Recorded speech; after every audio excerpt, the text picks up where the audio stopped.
Tonight, supreme skepticism, including from the justices on the high court that Donald Trump picked. Today, the Supreme Court heard oral arguments over the Trump administration's ability to impose global tariffs, and even the conservative justices were questioning the president's authority this time.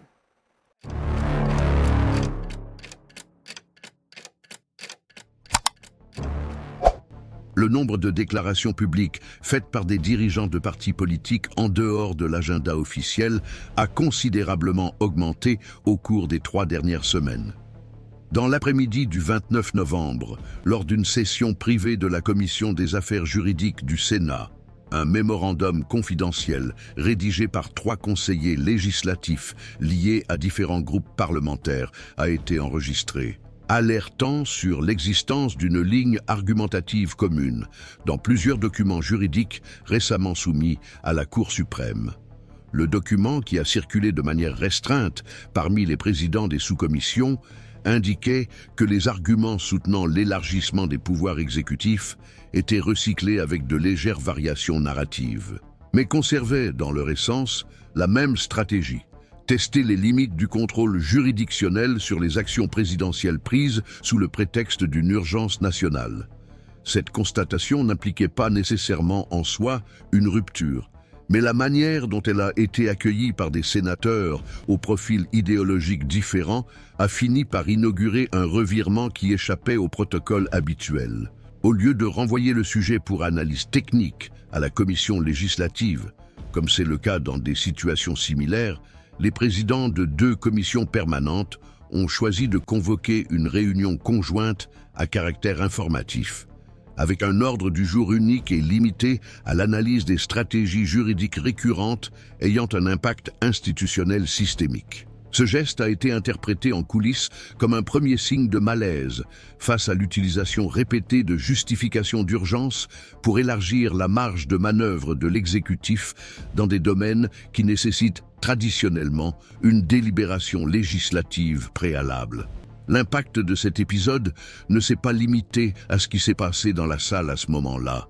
Cette initiative a surtout attiré l'attention parce que les noms directement cités dans les dossiers n'étaient pas inconnus ni techniquement insignifiants. Parmi les signataires de documents similaires figuraient des conseillers juridiques liés au ministère de la Justice et des avocats externes ayant déjà travaillé sur des affaires liées à l'intégrité du système. Plus qu'une simple coïncidence argumentative, le mémorandum semblait révéler une méthode, une tentative de cartographier, au sein même des rites institutionnels, les zones grises où des décisions monocratiques ou des mesures préliminaires pourraient soutenir des actes gouvernementaux en marge des consensus législatifs minimaux. Ce point spécifique a été discrètement repris par des sénateurs de partis opposés lors de réunions à huis clos la semaine suivante. L'accent étant mis sur le risque de voir se consolider, sans débat public, une nouvelle pratique de protection juridique provisoire aux effets durables. Il ne s'agissait donc pas seulement d'un nouveau conflit entre l'exécutif et le législatif, mais de ce que certains ont qualifié de réorganisation fonctionnelle des sphères de contrôle, une redéfinition des frontières de l'action institutionnelle au nom d'une urgence alléguée, mais rarement examinée en temps réel. L'agenda, initialement technique, commençait à prendre une dimension politique indéniable. Ce processus a pris une nouvelle tournure lorsque, lors d'une audition au Sénat pour la reconduction d'un magistrat fédéral à la Cour d'appel du circuit de Washington, le sénateur Edward Klein, connu pour son profil modéré et sa rare propension aux affrontements rhétoriques, a introduit dans son discours initial une référence indirecte au mémorandum. Sans citer directement son contenu, il a mentionné la nécessité urgente de rétablir l'équilibre entre l'urgence et la légitimité formelle dans les requêtes ayant un effet systémique.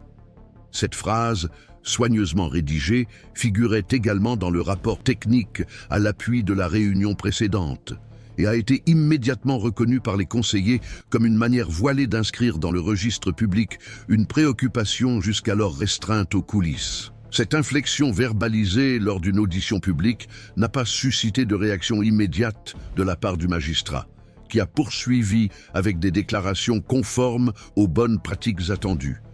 Mais le geste de Klein a été interprété comme un tournant par les médias spécialisés dans le suivi des conflits interinstitutionnels, notamment parce qu'il signalait le début d'un cycle dans lequel les sénateurs pourraient commencer à exprimer leurs objections de manière codifiée, en s'appuyant sur des subtilités techniques pour ne pas créer de confrontation ouverte, mais sans pour autant renoncer à marquer leur position.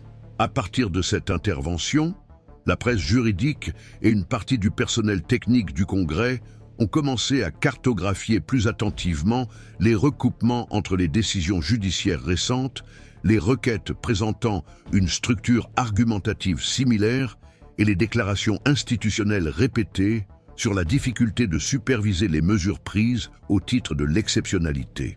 L'affaire qui a le plus attiré l'attention dans ce contexte concernait une requête adressée à la Cour suprême au nom du sous-secrétariat au commerce extérieur, défendant l'imposition de tarifs supplémentaires sur la base d'un risque géopolitique indéterminé, sans présentation d'un rapport technique contraignant. La Cour suprême a rejeté l'action pour insuffisance de motifs, mais le vote de la ministre Ashford a laissé une réserve inscrite dans les annales. L'utilisation répétée du concept d'urgence générique, sans soutien empirique validé, vide de son sens la notion de contrôle diffus et menace de convertir l'exception en norme de convenance. Cette phrase, isolée du vote principal, a été largement citée dans les rapports parlementaires au cours des semaines suivantes, pour illustrer l'inquiétude croissante suscitée par l'utilisation instrumentalisée des lacunes procédurales. Bien que la décision n'ait renversé aucune politique, elle a renforcé l'impression qu'une partie de la Cour suprême commence à réagir non seulement au fond des actions, mais aussi à la manière dont elles sont présentées. C'est dans ce climat de tension institutionnelle contenue que le Sénat a commencé à délibérer plus fréquemment sur les demandes d'informations interministérielles, exigeant que toutes les mesures classées comme urgentes au cours des 18 derniers mois soient accompagnées d'un avis technique détaillé. Cette mesure a été accueillie avec réserve par certains secteurs de l'exécutif, qui ont invoqué des risques pour la discrétion administrative, mais elle a également été interprétée comme une tentative législative de rééquilibrer le jeu sans entrer en confrontation directe avec le noyau décisionnel de la Maison-Blanche. Ce type d'action indirecte, à la fois prudente et indicative d'un changement de posture, est de plus en plus fréquent. Et bien qu'elle atteigne rarement la presse généraliste, elle a un fort retentissement dans les centres de surveillance institutionnelle et les think tanks axés sur la préservation des paramètres constitutionnels. L'une des analyses publiées par l'Institute for Democratic Systems a qualifié ce mouvement d'effort progressif de réarticulation des instances de contrôle face à une présidence qui opère par superposition d'urgences autodéclarées. Le choix des mots évite toute connotation alarmiste, mais laisse entendre que les mécanismes de contention ont commencé à se réorganiser de manière réactive, même sans plan articulé. En observant ces développements, il devient évident que la surface apparemment stable du débat public ne reflète pas la complexité des réactions institutionnelles en cours. La tension croissante entre forme et fonction, entre urgence et contrôle, génère des frictions qui échappent au radar de la couverture quotidienne, mais dont les effets cumulés peuvent redéfinir la logique de la gouvernance dans les cycles futurs. Et c'est peut-être précisément pour cette raison que des épisodes comme celui-ci méritent un suivi continu. Car lorsque les codes changent discrètement, sans annonce, c'est le signe que les règles sont mises à l'épreuve. Et dans ces moments-là, comprendre le mouvement exige plus que d'observer les faits. Il faut relier les signaux. C'est pourquoi le suivi constant de ces processus aide à percevoir où le système cède, où il résiste, et ce que cela dit sur la qualité de l'équilibre institutionnel. Si vous appréciez ce type d'analyse qui cherche le fil conducteur derrière des événements fragmentés, continuez à nous suivre ici.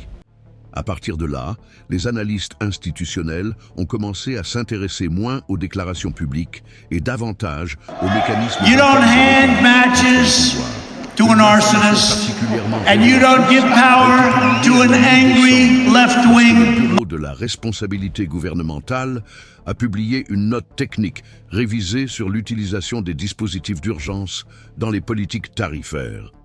Bien que présenté comme une simple mise à jour, ce texte intégrait pour la première fois la distinction entre urgence objective et urgence interprétative, ce qui avait un impact direct sur la manière dont la légalité de certaines mesures pouvait être remise en question. Cette initiative a été interprétée comme un signe supplémentaire que l'architecture du contrôle formel commençait à s'adapter non seulement à la fréquence des exceptions déclarées, mais aussi au discours qui les sous-tendait. Et ce changement sémantique, apparemment technique, a eu des effets immédiats dans divers centres de formulation normative, tant au sein du pouvoir législatif qu'au Conseil national du commerce international, qui a réorienté ses consultations juridiques afin de couvrir également les conditions narratives des justifications présentées. Cette convergence aide à comprendre pourquoi, même en l'absence d'annonces officielles de rupture, le climat institutionnel a commencé à montrer des signes évidents de recalibrage. Le département de révision normative du Sénat a augmenté de 30% le nombre d'avis émis avec la classification « Attention délibérative accrue », une catégorie créée en 2013 mais rarement utilisée en dehors de contextes exceptionnels. Dans le même temps, la commission du budget a commencé à subordonner la validation des amendements liés aux mesures provisoires à la présentation de rapports d'impact incluant non seulement des arguments techniques, mais aussi juridiques et procéduraux. Cette initiative, coordonnée par des parlementaires de différents partis, a été interprétée par certains secteurs comme une tentative de mettre en place un nouveau type de surveillance horizontale, capable d'intervenir de manière préventive dans la marge de manœuvre de l'exécutif. Et bien qu'elle n'ait pas donné lieu à un conflit direct avec la Maison-Blanche, elle a établi un nouveau paramètre.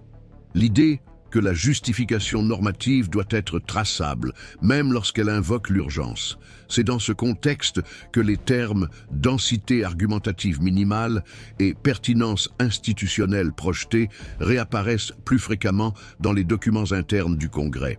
Ces deux concepts avaient été développés il y a plus de 10 ans dans le cadre des réformes du contrôle budgétaire, mais ils sont aujourd'hui repris pour soutenir les remises en question de la légitimité d'actes qui, bien que formellement valides, semblent opérer à la limite fonctionnelle de la légalité. La réintégration de ces critères dans le vocabulaire institutionnel n'est pas le fruit du hasard. Elle s'articule autour d'une perception plus large selon laquelle, lorsque l'urgence et la commodité se chevauchent, les filtres traditionnels deviennent insuffisants pour distinguer une exception légitime d'une exception stratégique. C'est pourquoi certains secteurs du Sénat et de la Chambre des représentants ont commencé à réévaluer les éléments procéduraux non seulement comme des instruments de contrôle, mais aussi comme des marqueurs de légitimité. Dans le même temps, des décisions judiciaires récentes ont commencé à intégrer, bien que de manière prudente, des arguments qui ne circulaient auparavant que dans les avis techniques du pouvoir législatif. Un exemple emblématique s'est produit lorsque le juge fédéral Arlan Peterson, de la Cour d'appel du 5e circuit, a rejeté une injonction demandée par le ministère de l'Énergie sur la base d'une prétendue menace infrastructurelle imminente, en utilisant dans son argumentation l'expression « urgence non démontrée par des mesures opérationnelles vérifiables », une formulation presque identique à celle suggérée dans une note technique du Sénat quelques semaines auparavant. Cette coïncidence a attiré l'attention précisément parce qu'elle signale l'existence d'un nouveau vocabulaire technique partagé entre les pouvoirs, encore informel, mais déjà fonctionnel. Ce type de synchronisation argumentative, même sans coordination explicite, indique généralement que le système a commencé à développer des mécanismes réactifs diffus face à des modèles de comportement considérés comme asymétriques. À partir de là, de nouvelles données ont commencé à renforcer l'impression que cet alignement n'était pas épisodique. Le Centre d'études sur la gouvernance publique a identifié une augmentation statistiquement significative du nombre de décisions judiciaires qui, au cours des 90 derniers jours, ont rejeté des demandes d'urgence en raison de l'absence de justification contextuelle. Le détail le plus pertinent, cependant, résidait dans le modèle des refus. Dans près de 70% des cas, les juges ont utilisé des expressions similaires pour justifier leur refus, allant de généralité argumentative à risque présumé sans validation technique et exceptionnalité non fondée. Non, bien qu'aucune de ces expressions ne constitue à elle seule une innovation juridique, le fait qu'elles apparaissent si fréquemment dans les décisions de différentes juridictions suggère la formation d'un nouveau noyau de résistance argumentative au sein du système. Un noyau qui ne s'articule pas autour d'affrontements directs, mais autour de l'exigence progressive de cohérence méthodologique dans les demandes qui invoquent des pouvoirs extraordinaires. C'est à ce stade que l'on constate un réalignement. Les organes de contrôle, qui agissaient auparavant de manière cloisonnée, commencent à partager, même de manière informelle, des normes d'interprétation. La Cour des comptes, par exemple, a intégré dans son rapport annuel une section spécifique sur les faiblesses méthodologiques dans les justifications d'urgence, ce qui était jusqu'alors inédit. Le Conseil national de la justice, quant à lui, a lancé un cycle de séminaires internes sur les paramètres d'acceptation dans les contextes d'urgence, en présence de magistrats fédéraux et étatiques. Ces mouvements indiquent qu'il existe une préoccupation institutionnelle diffuse à l'égard de ce que l'on appelle en coulisses l'inflation de l'exception. Et bien qu'aucun de ces organes n'ait officiellement déclaré son opposition à la logique en vigueur, le fait qu'ils développent des instruments de mesure plus précis révèle un effort pour reconfigurer l'environnement normatif avant que les lacunes ne se transforment en précédents. Tout au long de ce processus, les parlementaires qui adoptaient jusqu'alors une attitude plus discrète ont commencé à exprimer indirectement leur mécontentement. Lors d'audiences récentes, au lieu de critiquer directement l'exécutif, certains sénateurs ont commencé à interroger les consultants techniques sur la cohérence des modèles de prévision d'impact utilisés pour justifier les mesures classées comme urgentes. Le changement d'orientation des questions, de la décision politique à l'instrument technique, reflète une stratégie claire. Éviter la confrontation frontale tout en affaiblissant les bases qui soutiennent la légitimité discursive de l'urgence déclarée. Ce déplacement du centre du débat de l'arène politique vers l'arène méthodologique a des implications importantes. Il transfère le conflit du plan narratif au plan de la vérification. Et c'est précisément dans cette transition que le système semble trouver sa forme de contention la plus efficace. Exiger que l'exception prouve son caractère exceptionnel. Dans ce scénario de convergence institutionnelle progressive, le climat politique à Washington a commencé à refléter une tension différente de celle observée lors des cycles précédents. Au lieu de confrontations ouvertes ou d'escarmouches rhétoriques, on observe une augmentation de la densité des procédures, une superposition des exigences formelles et un raffinement des critères d'admissibilité. La machine publique ne ralentit pas, mais fonctionne avec une plus grande résistance aux justifications fragiles. Et cette résistance, bien qu'apparemment technique, est profondément politique dans ses effets. Car en rendant plus difficile l'invocation de l'urgence sans preuve rigoureuse, le système reconstitue, par des voies indirectes, les limites qui semblaient auparavant dissoutes. Il n'y a pas encore de rupture, mais il y a sans aucun doute une reconfiguration en cours. Cette forme d'analyse, basée sur la mise en relation de signes et la lecture de mouvements institutionnels qui échappent à la surface des événements, est ce qui permet de comprendre où se trouvent les véritables points d'inflexion. C'est pourquoi, si vous suivez cette chaîne, vous savez que nous nous concentrons moins sur la rhétorique que sur la structure. À chaque nouveau rebondissement, nous cherchons à identifier non pas le scandale du jour, mais ce qu'il révèle sur le fonctionnement du système. Si ce type d'analyse vous semble pertinent, cela vaut la peine de continuer à nous suivre.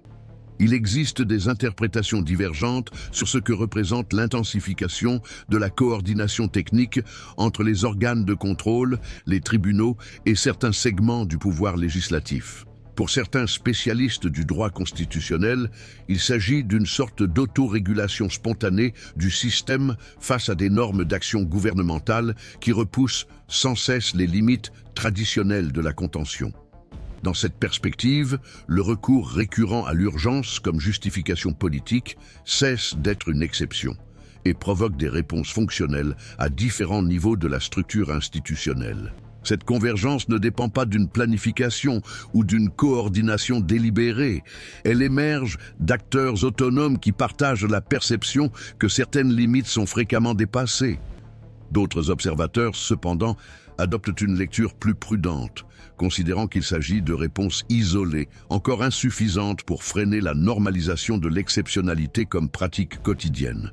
Un aspect central de ce débat est la rapidité avec laquelle les décisions sont prises sous prétexte d'une nécessité immédiate, sans laisser de place à la contradiction ou à l'évaluation critique. Même lorsque les formalités sont respectées, l'exigence d'une réponse rapide limite la supervision institutionnelle. Les spécialistes du droit administratif indiquent que cette compression temporelle constitue un mécanisme d'érosion du contrôle, car la précipitation cesse d'être une exception et devient la routine. Lorsque l'urgence devient une pratique habituelle, ce ne sont pas seulement les délais qui changent, mais aussi les critères d'évaluation de la légalité et de la légitimité, ce qui a un impact direct sur l'équilibre des pouvoirs. L'intérêt académique pour le phénomène appelé juridiction du provisoire, lié à la pratique de décisions à effet immédiat, fondées sur des bases instables, s'accroît également. Même lorsqu'elles sont susceptibles d'être révisées, ces décisions produisent des effets matériels difficilement réversibles, consolidant ainsi des précédents politiques et juridiques durables. Ce modèle suggère que le système fonctionne, dans certains secteurs, selon une logique d'expérimentation normative dans laquelle les limites sont testées par des actes provisoires qui ne se consolident que s'ils ne sont pas contestés rapidement. Le coût de l'omission institutionnelle est désormais mesuré non seulement sur le plan juridique, mais aussi sur le plan politique. Les actes non contestés ont tendance à se répéter, créant des zones d'ambiguïté qui favorisent ceux qui agissent plus rapidement que ne le permettent les mécanismes de contention. Une autre dimension importante concerne le rôle de la Cour suprême. Certains soutiennent que la Cour est restée réticente face à la prolifération des actes d'urgence, évitant les décisions incisives qui pourraient provoquer des ruptures institutionnelles. Cette position contribue à consolider des pratiques qui affaiblissent la fonction délibérative du pouvoir législatif. D'autres, en revanche, interprètent la stratégie de la Cour comme une contention technique, émettant des signaux interprétatifs subtils sans générer de crise formelle. Les votes soigneusement rédigés, comme ceux attribués à la ministre Ashford, sont désormais considérés comme des tentatives d'équilibrer l'action et la stabilité institutionnelle, reflétant le dilemme de réagir sans compromettre la légitimité. Dans le même temps, certains signes indiquent que les parlementaires reconnaissent que le contrôle institutionnel ne sera pas obtenu par des confrontations directes. Les mouvements récents indiquent un recours croissant à la technicité comme forme de résistance, renforcement des procédures, augmentation des demandes d'information, exigence de rapports détaillés et conditionnement des votes à des critères rigoureux. Pour certains analystes, cette densification procédurale agit comme un mécanisme efficace pour contenir la logique de l'urgence, car elle agit sur la structure décisionnelle avant la mise en œuvre des mesures. D'autres considèrent cette stratégie comme insuffisante face à la rapidité des nouvelles mesures, souvent fondées sur des interprétations juridiques peu éprouvées. Il n'y a pas encore de consensus sur la durabilité de ce cycle de contention technique. Cependant, la multiplication des gestes institutionnels de résistance, même indirects, modifie progressivement les attentes du système. Lorsque différents acteurs, législatifs, judiciaires, organes de contrôle et centres techniques, adoptent des normes argumentatives similaires, même sans coordination formelle, la prévisibilité institutionnelle quant aux limites qui seront confrontées à une plus grande résistance augmente. Cette prévisibilité fonctionne comme un frein.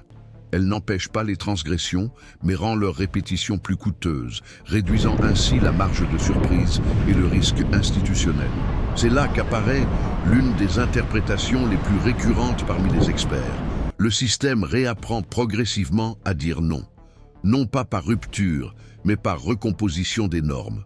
La question reste ouverte de savoir dans quelle mesure ce processus résistera à une éventuelle utilisation intensifiée de l'urgence comme outil pour éviter tout examen minutieux. Certains analystes prévoient une expansion de la judiciarisation, en particulier si des mesures ayant un impact budgétaire ou international continuent d'être appliquées sans débat public suffisant. D'autres soutiennent que la simple perspective d'une judiciarisation agit comme un facteur modérateur, sachant que leurs actes seront remis en question et soumis à une analyse technique, les responsables deviennent plus prudents. Cet effet dissuasif est considéré comme un instrument important pour rééquilibrer les pouvoirs, fonctionnant sans rupture, mais sur la base de l'attente de conséquences. À mesure que la situation évolue, l'intérêt pour un suivi systématique de la production normative d'urgence s'accroît. Des organisations civiles et des centres de recherche proposent des mécanismes pour suivre, presque en temps réel, la fréquence, le contenu et les effets des mesures justifiées par l'urgence.